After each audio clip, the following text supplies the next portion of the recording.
खगड़िया सदर अस्पताल है और यहाँ पे ध्यान से देखिए कि करोड़ों का दवा अंदर सड़ाया जा रहा है। देख सकते हैं ये सरकारी काम में थोड़ा सा बाधा पहुंचाया जाए क्योंकि सरकार काम नहीं कर रही है, इसलिए इसको खोल रहा हूं मैं। सरकार के खाते में जो है ये सारा दवा जो है गरीबों को बांट दिया गया है, सारा का सारा। बिहार का स्वास्थ्य व्यवस्था का डीएनए इतना खराब हो गया है कि कितना भी सुधारने का प्रयास किया जा रहा है वो सुधरने का नाम ही नहीं ले रहा है।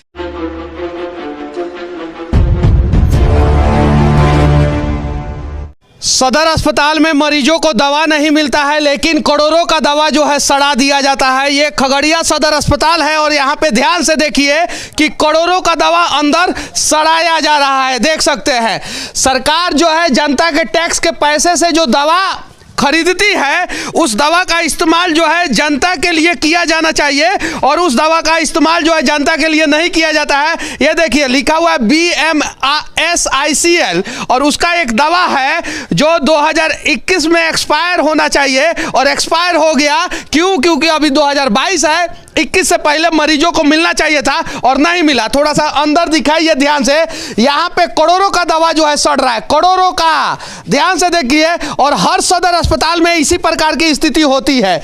यहाँ पे नीचे पूरा, और यहाँ के डॉक्टर देखिए इतने निर्भीक हो गए हैं, इतने निडर हो गए हैं कि आंखों के सामने भ्रष्टाचार करते हैं और उन्हें पता है कोई कार्रवाई नहीं होने वाला है। यहाँ पे सभी लोग पत्रकार हैं, यहाँ पे आए हुए हैं इस चीज को दिखाने के लिए। चलिए सरकारी काम में थोड़ा सा बाधा पहुंचाया जाए क्योंकि सरकार काम नहीं कर रही है, इसलिए इसको खोल रहा हूं मैं। एक हाईटेक घर बनाया गया है, ये देख सकते हैं।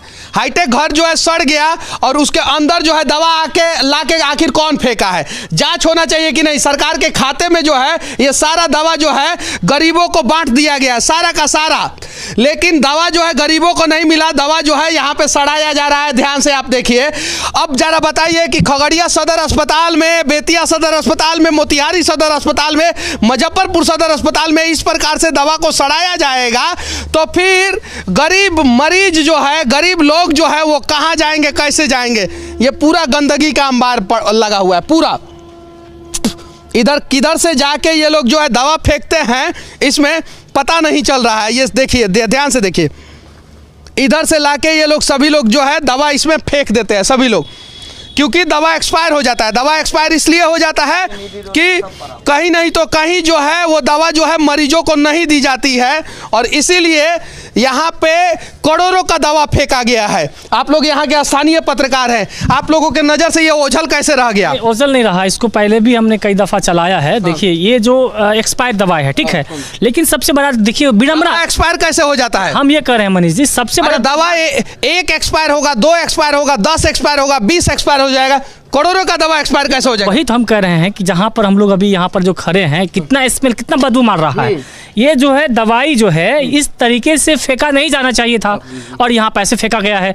और इसका जो स्मेल है, इसका जो इन्फेक्शन है, यहाँ के आसपास के जितने सारे पत्रकार हैं यहाँ पे, चैनल का नाम है खलबली दर्पण। खलबली काहे नहीं खलबली मचाते हैं? हम बता रहे हैं आपको, जब यहाँ पर स्थानीय लोगों से, सिविल सर्जन जब इसके बारे में पूछा जाता है तो ये बहाना बनाते हैं। और जब इसके बारे में कई बार मैंने जब झगड़ा किया तो सीधे कहते हैं कि ये डस्टबिन में चला गया। लेकिन आपको बता दें कि देखिए दुनिया का सबसे बड़ा डस्टबिन जो है बिहार में है और बिहार के खगड़िया अस्पताल में है, जिसमें दुनिया का सबसे कीमती चीज फेंका जाता है, दवा।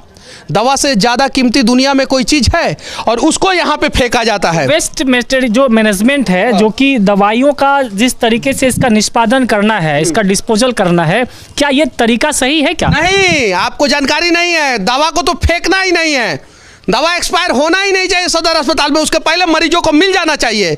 लेकिन ये लोग बहाना देते हैं कि दवा जो है वो एक्सपायर हो गया, एक्सपायर हो गया। कैसे एक्सपायर हो गया? कहीं नहीं तो कहीं आपने मरीजों को दवा दिया ही नहीं ना। यहाँ पे हमसे लोग बोल रहे हैं कि दवा नहीं मिल रहा है और देखिए यहाँ पे जो है करोड़ों का दवा, हर प्रकार का क्रीम है, हर प्रकार का सिरप है, बहुत सारे, बहुत कॉस्टली। कहना है उन लोगों का, मैनेजर का कहना है कि जो दवा आज ऑर्डर जाता है वो 15 दिन बाद आता है। यानी 15 दिन तक अगर दवा नहीं है तो वो नहीं मिलता है मरीज को, और यहाँ पे जो है वही दवा यहाँ फेंका हुआ मिलता है। तो कहीं ना कहीं वो गलत बोल रहे हैं, उन लोग का मैनेजमेंट गलत है, क्योंकि 15 दिन तक दवा आने में लग जाता है तो यहाँ फेंका कैसे जा रहा है दवा? कहीं ना कहीं कागज पे ये सब दवा जो है मरीज को मिल जाता है और ये दवा यहाँ आ जाता है। और कागज पे मरीज को ये दवा इसलिए दिया जाता है कि डबल कमीशन खाया जाता है। एक तो सरकार ने जिससे मैन्युफैक्चरिंग कराया है ये दवा, उससे कमीशन, उस कंपनी से कमीशन खाएगा, और दूसरा डॉक्टर जो है मरीजों को बाहर का दवा खरीदने को बोलते हैं तो उससे कमीशन खाएंगे, और तब तो जाके सी फेसिंग फ्लैट जो है मुंबई में मिलेगा डॉक्टर साहब को, और तब तो जाके गोवा, बैंकॉक, थाईलैंड, मलेशिया का जो है टिकट मिलेगा। बिल्कुल, ये दवा यहाँ रहेगा तब तो बाहर लोग लाइन लगाएंगे।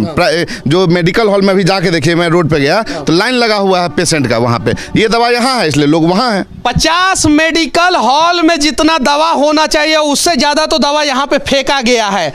जो सामने दिख रहा है और जो नहीं दिख रहा है उसका संख्या कितना होगा, उसका अमाउंट कितना होगा, उसकी कोई गारंटी नहीं है। एकदम नहीं गारंटी है इसकी। और कागज के पन्नों पर अगर ये दवाई का वितरण होता रहेगा, इससे भी बड़े बड़े अंबार। एक बार विधानसभा में बैठे सभी नेताओं का डीएनए टेस्ट जो है ना बिहार के लोग करें, ताकि पता चलेगा कि किस नेता का डीएनए जो है वो ईमानदार है और किस नेता का डीएनए जो है वो भ्रष्टाचार रूपी दलदल में जो है धंस गया है। अगर नेता ईमानदार होंगे तो सारा सिस्टम ईमानदार होगा, नेता ईमानदार नहीं होगा तो सिस्टम ईमानदार नहीं होगा, और कहीं नहीं तो कहीं बिहार के नेताओं के डीएनए में खोट है और इसी वजह से भ्रष्टाचार हो रहा है। और डीएनए के नाम पे बवाल कौन मचाता है? बिहार के वही नेता डीएनए के नाम पे बवाल मचाते हैं, उसी नेता से सवाल करते हैं जिसके साथ इंजन में इंजन सटा के जो है आज सरकार बनाए हुए हैं। देखिए हर डबल इंजन की सरकार, डबल इंजन की सरकार ही नौटंकी बाज है, और नौटंकी करने में जरा सा वो नौटंकी दिखाते नहीं है। वो छमिया जैसे नाचती है और दूसरे को कहती है कि वो दोगला है, खराब है, यहाँ आरएसएस का चलता है या अन्य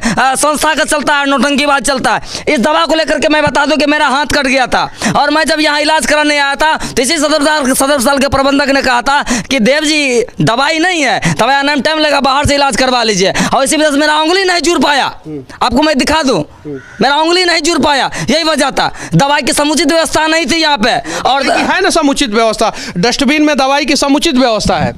बिल्कुल वही तो कह रहे हैं कि आज अभी हम लोग जहाँ पे खड़ा हैं कितना स्मेल आ रहा है, कितना इन्फेक्शन फैलेगा इसका।